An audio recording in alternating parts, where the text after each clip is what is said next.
Right, Rishi Sunak's new cabinet is like a Halloween version of an advent calendar, in that behind every door there's a horror story indication of things to come. It's also a bit of a throwback cabinet in that equality has gone out of the window for several reasons, but chiefly that only 1 in 5 appointments are women, also that 65% are privately educated, and disabled people have been thrown out entirely as the disabled minister post gets abolished, replaced with a parliamentary undersecretary. It's also a reflection of his own party membership that almost everyone Sunak has appointed is older than he is. In some ways, he hasn't changed things much at all, with several truss appointments remaining in place. For example, Jeremy Hunt is still the Chancellor, so more austerity on the way, and James stupidly remains the Foreign Secretary, so being embarrassed on the international stage is here to stay too. He's moved Therese Coffey from Health and the Environment so she can waste the time of people giving a damn about the climate, as she's been a waste of time everywhere else. And Grant Shapps, a man who had 19 of his business websites blacklisted by Google, is the new Business Secretary.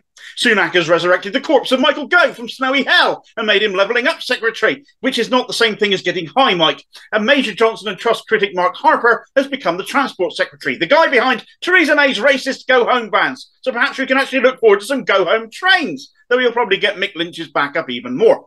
Robert Dodgy Housing deals with a billionaire press mogul Jenrick is now back as Minister for Immigration, so little chance of any migrants getting a fair hearing unless they're into property, especially since just 6 days after being sacked over a security breach, Sunak has put deportation dreamer Braverman back in her post at the Home Office. That is a blatant reward for incompetence and is a truly evil appointment given Suella's beliefs. We have a new Education Secretary in Gillian Keegan who voted against extending free school meals for kids during the holidays and whose husband benefited from £24 million in crony pandemic contracts. Mel Stride, a man allegedly involved in a loan charge scandal that triggered 9 suicides, is now at the DWP. He has spoken against cutting benefits recently, though, so expect them to still get cut.